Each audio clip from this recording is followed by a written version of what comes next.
పాకిస్తాన్ వాళ్ళకి సపోర్ట్ చేయం. పాకిస్తాన్ మీద నరేంద్ర మోడీ గారు యుద్ధం ప్రకటిస్తే, పాకిస్తాన్ వాళ్ళ మీద నరేంద్ర మోడీ యుద్ధం ప్రకటిస్తే ఆయుధాలు పట్టుకొని అందరికంటే ముందు మేమే అక్కడ ఉంటాం పాకిస్తాన్తో యుద్ధానికి. పాకిస్తాన్కి ఎట్టి పరిస్థితుల్లో సపోర్ట్ చేయం. నరేంద్ర మోడీ గారు ఏ నిర్ణయం తీసుకుంటారు, అమిత్ షా గారు ఏ నిర్ణయం తీసుకుంటారు, ఆ నిర్ణయాలకు మేము కట్టుబడి ఉంటాం. దేశం కాడికి వచ్చేసరికి మతం లేదండి. దేశం కాడికి వచ్చేసరికి దేశ ప్రజల రక్షణకు సంబంధించి వచ్చినప్పుడు మతం లేదు. పాకిస్తాన్ వాడు ఒకవేళ అటువైపు నుంచి క్రైస్తవుడే వచ్చిన, పాకిస్తాన్ వైపు నుంచి ముస్లిం వచ్చిన, పాకిస్తాన్ వైపు నుంచి హిందూ వచ్చిన, మన దేశ భద్రతకి ఏదైనా ఆటంకం అంటే సైనికులతో పాటుగా మీ అందరితో పాటుగా క్రైస్తవ కుర్రాళ్ళు కూడా ఆయుధాలు పట్టుకొని ఈ దేశ రక్షణ కోసం నిలబడతారు. అది చెప్పాలనుకున్నాను. దయచేసి నేను చెప్పే విధానంలో బై మిస్టేక్ లో మాట్లాడటం టంగ్ స్లిప్ అయింది. దయచేసి ఈ విషయంలో క్షమించండి. చెప్పండి ప్లీజ్. ఎవరు కూడా ఎటు పొలిటికల్ గానీ ఏది కూడా క్రైస్తవ వైపు నిలబడలేదు, ఎవరు మాకు న్యాయం జరగలేదు అని చెప్పారు కదా. మరి ఇప్పటి వరకు కూడా ఏ వ్యక్తి చనిపోయినా, ఏ మతం వ్యక్తి చనిపోయినా కూడా 1-2 రోజులకే వదిలేశారు. కానీ పాస్టర్ ప్రవీణ్ చనిపోయినప్పుడు ఇది మత కలహాలు అవ్వకూడదు, అసలు నిజాలు ఏంటి అని చెప్పి దాదాపు 1 నెల రోజుల పాటు కృషి చేసి 400 పైగా సీసీటీవీ ఫుటేజ్లు బయటికి రిలీజ్ చేసి ఇది జరిగింది యాక్సిడెంట్ అని చెప్పి కూడా అందరికి వాళ్ళు చూపించే ప్రయత్నం చేశారు. మరి ఇక్కడ నిజంగా మీ వైపు లేరంటారా గవర్నమెంట్? నేను ఒక విషయం చెప్తాను. మత కలహాలు జరుగుతాయా? మత కలహాలు జరుగుతాయా? క్రైస్తవులు ఎప్పుడైనా వినండి ప్లీజ్. మీరు అడిగారు నాకు అనుమానం ఉందని చెప్పాను. వినండి తల్లి, మీరు నన్ను ఒక ప్రశ్న అడిగారు. ఇప్పుడు నన్ను ఆన్సర్ చెప్పనివ్వాలి కదా.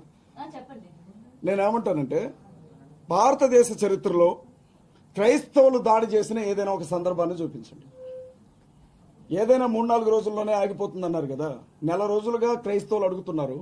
ఎక్కడైనా ఒక బస్సు మీద రాయబడ్డదా? ఏమైనా ఉంటే ఒక ఫుటేజ్ చూపించండి. ఏ పెట్రోల్ బంక్ అయినా నిప్పు పెట్టారా చూపించండి. ఏ ఎమ్మెల్యేనైనా గెరవ చేశారా చూపించండి. ఎవరు? మేము చేయమండి అట్లాంటి పనులు. ఆ దిక్కుమాలిన పనులు చేసే సంస్కృతి క్రైస్తవులకు ఉండదు. ఫస్ట్ ఇంకొక విషయం కూడా చెప్తా ఉన్నా. మహాసేన రాజేష్ కూడా అతని అభిమానులు ఇదే అన్నారు. ఏమన్నారంటే మత కల్లాలు జరగకుండా అడ్డుపడ్డా. అసలు మత కల్లాలు చేసేదే ఒకటి. ఫస్ట్ ఏ క్రైస్తవుడు చేశాడు, ఎక్కడ చేశాడు చూపిండి. ఒక ఉదాహరణ చూపిండి నాకు. లేచి వెళ్ళిపోతాను ఇక్కడి నుంచి. ఫలానా క్రైస్తవుడు ఎవరు? ఏది నిజాలమ్మా? ఏది నిజం? వినండమ్మా, పోస్ట్ మార్టం రిపోర్ట్ వచ్చినప్పుడు పోస్ట్ మార్టం రిపోర్ట్ లో అసలు ఆయన కడుపులో మందే లేదు అని చెప్పారు. రాజేష్ మహాసేన ఎవరు ఆయన తాగిండు అని చెప్పడానికి? ఆయన చూసాడా? గ్లాసులో ఏమన్నా మందు పోసాడా? సీసీటీవీ ఫుటేజ్ లో ఎవరినైతే ప్రవీణ్ పగాడ అంటున్నారో అసలు అది రాంగ్ ఫుటేజ్ అని ఒక ఛానలే చెప్పింది కదమ్మా. ఎవరు? నేను పోలీస్ నన్ను ఐజెన్ చేయమా? నేను మాట్లాడుతున్నప్పుడు పోలీస్ ఆఫీసర్ గా ఎవరికి అమ్మ నేను ఒక విషయం చెప్తాను. అక్కడ చనిపోయిన వ్యక్తిని చూసాం. ఆ మనిషి ఏ స్థితిలో చనిపోయి పడిపోయి ఉన్నాడో చూసాం. మీరు దాదాపు 15 గంటల సీసీటీవీ ఫుటేజ్ తీశారన్నారు కదా. మిమ్మల్నే ప్రశ్న అడుగుతున్నాను. 15 గంటల సీసీటీవీ ఫుటేజ్ లో మందు కొనుక్కోవడానికి లిక్కర్ షాప్కే వెళ్ళాడు తప్ప అన్నం తినడానికి ఏ హోటల్కి వెళ్ళలేదమ్మా. హైదరాబాద్ లో బయలుదేరిన వ్యక్తి రాజమండ్రికి వచ్చే వరకు మందు తాగుతూనే వచ్చాడా? ఒక చోట క్వార్టర్ కొనుక్కొని తాగాడు, ఒక చోట ఏమంటారు బ్రాంతి కొనుక్కొని తాగాడు, ఇంకో చోట బీర్ కొనుక్కొని తాగాడు. ఎవడైనా తాగుబోతు సహోదరులు ఎవరైనా ఉంటే ఒక మాట చెప్పండి. అది సాధ్యమేనా? ఎవరైనా తాగితే ఒక బ్రాండ్ తాగుతారు. ఇన్ని బ్రాండ్లు దారి పొడుగునా తాక్కుంటూ వస్తారా? సరే తల్లి, ఒకవేళ ఇది కూడా వాస్తవమే అనుకుందాం. రామవరపాడు జంక్షన్ లో ఆ మనిషి 4 గంటలు అక్కడే ఉన్నాడు అని చెప్పారు కదా. 4 గంటల సమయంలో మనిషి పడిపోయి స్పృహలేని స్థితిలో ఉంటే తలకుండే హెల్మెట్ తీరా, ముఖానికుండే మాస్క్ తీరా, ముఖం మీద కొన్ని నీళ్లు చల్లరా? అక్కడుండే ఆ ఎస్ఐ సుబ్బారావు గారు ఏమైనా సాక్ష్యం ఇచ్చారు? ఆయన తాగలేదు అని చెప్పారు. ఎవరు? ఆయన తాగలేదని చెప్పారు కదా. మా అదెందుకు వినబట్టలేదు మీకు? అసలు ఆయన తాగలేడు అని చెప్పారు కదా ఎస్ఐ సుబ్బారావు గారు. హైదరాబాద్ లో తాగడం మొదలుపెట్టిన మనిషి రామవరపాడు దాకా తాగొస్తా ఉంటే ట్రాఫిక్ ఎస్ఐకి అర్థం కదా ఆయన ఏమన్నా తాగాడా అని అడిగితే, మీ మీడియా సంస్థలు అడిగితే ఆయన తాగిలేడండి, ఆయన చాలా గౌరవప్రదంగా ఉన్నాడు అని చెప్పారు. మరి అదెందుకు సాక్ష్యంగా తీసుకోరు మీరు? ఇప్పుడు అమ్మా ఏమన్నా ఏ అయ్యా ఏదో అంటాం, టెక్నాలజీ నాకు పెద్దగా తెలియదు. ఏ అయ్యా మీరు ఇక్కడ కూర్చొని ఉన్నారు, బార్ షాప్ లో ఉన్నట్లుగా ఒక వీడియో చూపించడం మీకు ఒక 5 నిమిషాలు టైం ఇస్తారా? అది పెద్ద విషయమా? ఇన్ని 15 గంటల జర్నీలో ఎక్కడైనా మాస్క్ తీసిన ఆ మనిషిని చూపిండి అని అడుగుతున్నాను. అరే ఉబ్బకి చచ్చిపోతారు కదా. ఈ 15 గంటల జర్నీలో ఎక్కడా మాస్క్ తీయలేదు, కానీ చచ్చిపోయిన చోట మాత్రం మాస్క్ జాగ్రత్తగా మడత పెట్టి పక్కన పెట్టాడు. బండి మీద ఉన్నటువంటి వ్యక్తి ముందు కింద పడితే బండి బాలకృష్ణ రేంజ్ లో లేచి మీద పడ్డదట. అబ్బా చెప్పేవాడు షేక్స్పియర్ అయితే వినేవాడు ఎర్రి పుష్పం అని. బండి బాలకృష్ణ లెవెల్లో వేసి మీద పడ్డదట. కళ్ళజోడు ఆడ బయలుపోద్దాం, నేను చచ్చిపోతే చచ్చిపోయాను కానీ కళ్ళజోడు బయలుపోవద్దని ఇక్కడ ఉండే కళ్ళజోడు తీసి పక్కన పెట్టి చచ్చిపోయాడు పాపం కదమ్మా. మేము నమ్మాలి, అందుకే నమ్ముతున్నాం కదా తల్లి. ఇప్పుడు నువ్వు కంప్లైంట్ ఇచ్చినా కేసు పెడతారు మళ్ళీ, ఇదొక చికాకు మాకు. నమ్మేస్తున్నాం, యాక్సిడెంటే నమ్మేస్తున్నాం కానీ అనుమానాలు ఉన్నాయి. నమ్మమని ఎవరు చెప్పలేదు. మీరు మరి అదే కదా, గట్టిగా వాదిస్తున్నారు. నమ్మమని ఎవరో చెప్పనప్పుడు, నమ్మమని ఎవరో చెప్పనప్పుడు ఎందుకు ఊరుకుంటున్నారో ఎవరమ్మా? మీ వైపు నుంచి ఎవరున్నారు మాకు? ఎవరున్నారు మాకు? ఎవరున్నారు మాకు? ఎవరున్నారు మాకు? మా తరపున ఏ రాజకీయ పార్టీ మాట్లాడింది? ఏ ఎమ్మెల్యే మాట్లాడాడు?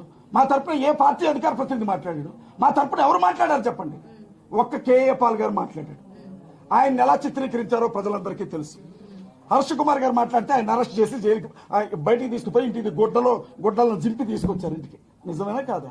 ఆ కొద్దో గొప్ప అనుమానం ఉంది అని మాట్లాడుతుంటే నాకు చేసిన సన్మానం కూడా చూశారు. ఇంకేం కావాలా? భయం సార్, అందుకే ఇక్కడికి వచ్చి ప్రెస్ మీట్ పెట్టాను. నాకు చాలా భయం, నాకు 24 గంటల భయం కేసులంటే. అందుకే ఇక్కడికి వచ్చి ప్రెస్ మీట్ పెట్టాను సార్. సార్ ఇప్పుడు తల్లి ఒక్క నిమిషం, తల్లి ఒక్క నిమిషం మీరు అవుతారా? నాకు బాధమ్మా, ఏనండమ్మా ఒక్క నిమిషం నన్ను మాట్లాడినివ్వండి, ఒక్క నిమిషం మాట్లాడినండి. దానికి సమాధానం చెప్తాను. ఎవరికి పట్టలేదు, నీకు ఒక్కడికే ఎందుకు పట్టింది అని అడిగారు ఆయన. నేనేమంటున్నానంటే, నేను వేరు సార్, నేను మీకు కష్టం వచ్చినా నేను అలాగే మాట్లాడతాను. నా మనసు ఊరుకోదు, నా పద్ధతి అది. నేను ఒక్కడ మాట్లాడమేంటి సార్? అభినయ్ మాట్లాడదా? ఇంకా అభినయ్ అరెస్ట్ చేయాలి, కేసు పెట్టారులేండి, ఫ్రీగా వదిలిపెట్టలా. ఆయనకు కూడా కావాల్సిన ఇచ్చారు. ఆయనకి రాజానగరంలో వచ్చినాయి ఆ నోటీసులు. ఆయన అరెస్ట్ చేస్తారు. వీకేఆర్ మీద కేసు పెట్టారు, హర్ష్ కుమార్ గారి మీద కేసు పెట్టారు, కేఏ పాల్ గారి మీద కేసు పెట్టారు. ఎందుకు పెట్టలేదు సార్? నేను ఒక్కడనే కోన్కిస్కా గొట్టంగా నేనేమన్నా సార్ ఒక్కడనే అంటారు మీరు? ఎంతో మంది, కొన్ని లక్షల మంది క్రైస్తవులు కొట్లాడుతున్నారు ఇవాళకి కూడా. ఈ సిస్టర్ ఒక మాట అడిగారు, జెసికా ప్రవీణ్ గారికి లేని బాధ మీకెందుకు అని. అమ్మా